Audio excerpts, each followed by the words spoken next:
E aí algumas empresas mais previsíveis, você gosta, Roder, na sua Cara, eu carteira? gosto bastante, assim, minha carteira tem de tudo, assim, mas a maior parte dela é de empresas que já são mais maduras, mais consolidadas, porque eu acho que é importante ter como eu tenho muita renda variável na minha carteira, é importante ter empresas de baixo risco, eu me sinto mais confortável. Por mais que ainda tenha um horizonte de tempo muito grande, eu gosto de empresas mais resilientes.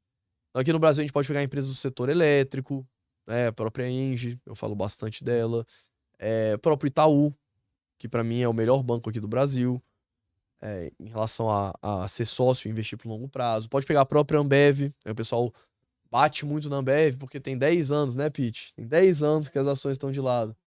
Mas, cara, assim, a Argentina afetou muito a Ambev. Era 30% do EBITDA quase da Ambev era Caramba. Argentina, e agora é, sei lá, 7% por causa da hiperinflação lá. Teve a concorrência da Heineken aqui também, que fez a Ambev perder um pouco de margem no Brasil. E várias outras cervejas surgindo por aí, né? Sim, as melhores ela vai comprando, né? Mas, Eu vi no TikTok até uns é, tiozinhos fazendo cerveja e- dentro de casa. tem. Eles têm a operação no Canadá também. O Canadá vem consumindo cada vez menos álcool por pessoa, principalmente com a legalização da maconha lá. Então isso afeta diretamente.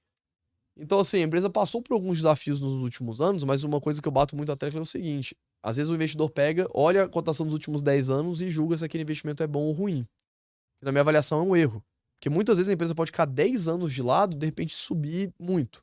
Então, por exemplo, se a Argentina se recuperar e eles conseguirem conter a inflação, a economia voltar a crescer de forma saudável, o resultado da Ambev vai saltar em uns 20% pelo menos, só por causa da Argentina. É, Tem os outros upsides também das outras linhas de negócio que a Ambev vem entrando, a própria parte de delivery e tudo mais. Mas, pegando exemplo, as ações da Microsoft e da Home Depot ficaram 15 anos de lado, ali desde os anos 2000 até mais ou menos 2015, 2013, ficaram praticamente de lado, cara, 13 anos. E aí, de repente, multiplicaram por 5 vezes, 8 vezes em um período de 5 anos. Então não é porque uma ação tá de lado há muito tempo que ela vai permanecer de lado, porque o que importa é o que vai acontecer daqui pra frente, não o que aconteceu daqui pra trás. Verdade. E aqui na sua carteira, aqui no Brasil, aqui, você gosta de empresa de transmissão? Qual seria a de transmissão que você mais gosta? Assim? Você falou a Engie, né? Cara, eu não tenho, pessoalmente, nenhuma empresa pura de transmissão, mas o que eu tenho de transmissão na minha carteira é o que tá dentro de Equatorial e o que tá dentro de Engie. Caramba, Mas eu Equatorial Engie. não vejo problema, assim. Eu acho Taesa tranquilo, eu acho a Lupar. Talvez sejam as duas transmissoras que eu mais gosto, assim. Você andou estudando essas empresas Tem ou... um Ah, não, vídeo lá no meu fechado. canal que chama Top 8 empresas do setor elétrico. Ah, legal. Que aí. Agora vão ser top 7, né? Porque a Energias do Aí no Brasil Brasil vai ser, é, fez o OPA, né? fez OPA. Então tem 7 lá. E a gente fala de distribuidora, a gente fala de geradora e de transmissoras também. Legal, mas dessas daí, você prefere, tem alguma que você prefere mais? Geração ou Cara, porque são transmissão? negócios muito diferentes, assim. Normalmente geração. Transmissão é o que é mais previsível pro bem e pro mal, que é Sim. praticamente uma renda fixa. Os contratos de transmissão É, funcionam como renda fixa. uma renda fixa. Você não vai ter muita expectativa de crescimento, mas também não vai ter uma expectativa de queda. Os contratos, as RAPs que as empresas recebem pelas linhas de transmissão são já pré-acordados, e é isso. Na parte de geração, você tem um pouco mais de margem, porque as empresas vão renovando os contratos, o preço da energia vai subindo e ela vai reajustando isso com o tempo. Mas tem o risco também de ficar descontratada, que é uma parte ali que é mais específica do setor de geração. Tem vídeo só sobre isso também lá no meu canal, né? Que é o GSF, o MRE, tem umas especificidades. Assim, você tem um pouco mais de risco nas empresas de geração, mas ao mesmo tempo você vai ter um potencial de ganho maior. E onde está o maior risco, o maior potencial de ganho são nas distribuidoras.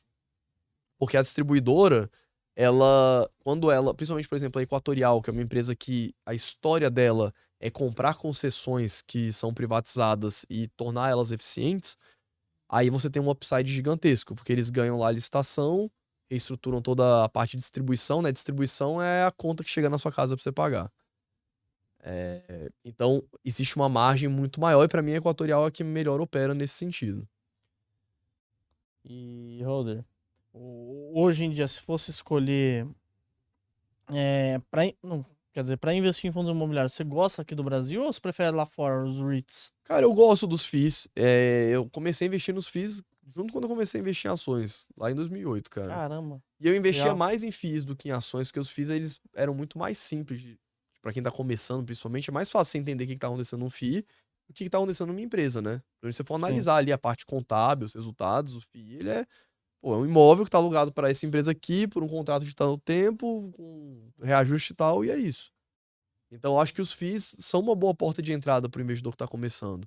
E até para quem já tem um bom patrimônio. Assim, não é, né? Os FIIs não são só para investidor iniciante, mas acho que quem tá começando vai ter uma facilidade melhor de assimilar ao longo prazo no FII. É que o brasileiro ele já é acostumado a investir em imóveis, né? Então Tem fica isso também. sendo muito mais fácil você explicar, Todo né? dia 15 ali vai cair o provento do FII, as cotas vão ter a volatilidade, mas o provento tá caindo, tem os O imóveis. pessoal pode ter uma volatilidade ali, mas caindo o dividendo o cara já fica, É. né?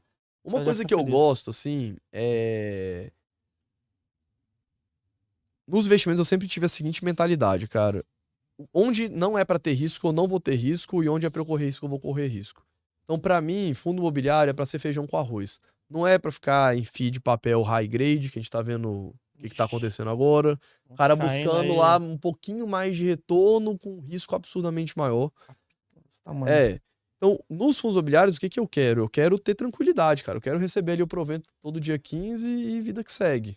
Então, eu normalmente priorizo os fundos de tijolo, os fundos que têm bons imóveis, em boas localizações, bons inquilinos, por mais que eles paguem proporcionalmente um provento menor. Isso está associado a um risco muito menor, que é o que eu busco. Se eu quero risco, aí eu vou para empresas mais arriscadas, empresas de crescimento, e tá tudo certo. É isso que eu gosto de fazer. Então você gosta que aqui no Brasil, então você prefere fundos de tijolo? Prefiro. Acho que é bem melhor aí. Ou os fundos de. Os fundos de. Os fundos. Logístico. Não, os fundos de papel acho que são até ok os que são high grade, né? Eu até falei anteriormente high grade, mas eu tava querendo dizer high yield. Os high grades, que são os fundos que tem lá uma garantia gigantesca para os recebíveis. Sim. Mas também você vai receber ele mais ou menos CDI, vai receber quase que o rendimento de um título público Sim. isento de imposto, né? Então também você não sei se compensa o risco. Eu gosto mais dos fundos de tijolo aqui no Brasil. Porque o fundo de tijolo ele tem um provento um pouco menor, mas você tem o crescimento possível desse provento com os reajustes dos aluguéis. E uma coisa também, os imóveis se valorizam, né? Para no mínimo a inflação Sim. ali, geralmente, né? Você pega os fundos de tijolo mais antigos, né? Pega o KNRI, HGLG, até o HRE, que é de Lajes puro, que é um setor que sofreu bastante. Você vê que as cotas deles se valorizam no longo prazo. Os fundos de papel não têm valorização no longo prazo, porque eles têm que distribuir todo o rendimento. Então você tem. A galera vai pro fundo de papel porque olha só o yield, pô, eu quero mais yield, só que você não vai ter crescimento. O fundo de tijolo você tem um yield menor, mas você tem um crescimento do valor da cota e também do provento. Então eu não vejo uma vantagem maior nos FIIs de papel por causa disso. Tubarões, se vocês quiserem ver cotação de ações, de fundos imobiliários, de BDRs, ETFs, criptomoedas, você consegue ver através do site do Investidor 10, a plataforma completa. Tem diversos rankings também, maiores lucros, maiores ROIs, empresas que pagaram mais dividendos nos últimos 12 meses. É uma plataforma completa e você consegue gerenciar sua carteira. O QR Code tá aqui na tela, aqui, só você acessar ou no link da descrição aqui do vídeo também.